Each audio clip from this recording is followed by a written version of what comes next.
Ate, saan madalas pumupunta ang magjowa para mag-date? Sa kagubatan. Sa kagubatan. Kagubatan? Saan madalas pumupunta ang magjowa? So ayan, napapa-challenge tayo ngayon dito sa public. Kuya, may tanong kami. Saan madalas pumupunta ang mga magjowa? Sana all. Park? Park? Oy, mayroong park! Sana all. Nanalo ka ng 50 pesos!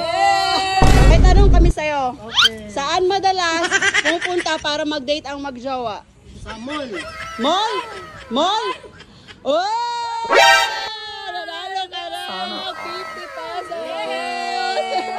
Saan madalas pumupunta ang magjowa pag nagdi-date? Lodging house. What? Lodging house. Peran!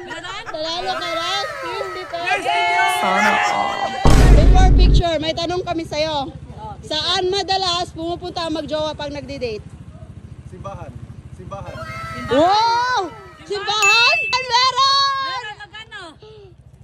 500! Congrats, sir! Congrats! Ang laki na smile niya.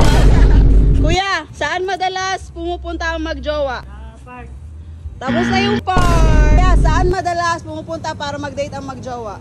Plaza. Plaza? Wala. Saan madalas pumupunta ang magjowa para mag-date? What? Ate, saan madalas pumupunta ang magjowa para mag-date? Sa kagubatan. Sa kagubatan. Kagubatan? Uy, nanalo ka ng 500! Sana all. Magaling! Ate, may tanong ako. Ginagawa mo yan, no? Saan madalas pumupunta ang magjowa para mag-date? Simbahan? Bahan? Tapos na. Ate, saan madalas pumupunta ang magjowa para mag-date? Beach? Beach? Oh, wala. Saan madalas pumupunta ang magjowa para mag-date?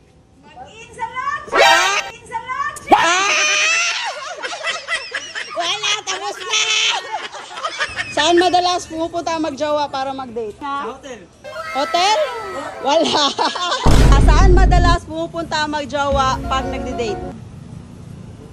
Sugo? Sana all. Oh, sugo, meron kang 50 pesos! So ayun mga pangga, tapos na tayo magpa-challenge. So hindi nakuha ang peryahan, bar, restaurant, sementeryo, sinihan at bahay. Kala ko talaga mayroong sementeryo. Kasi nga, dati na-experience ko na mag-date sa sementeryo. Hala!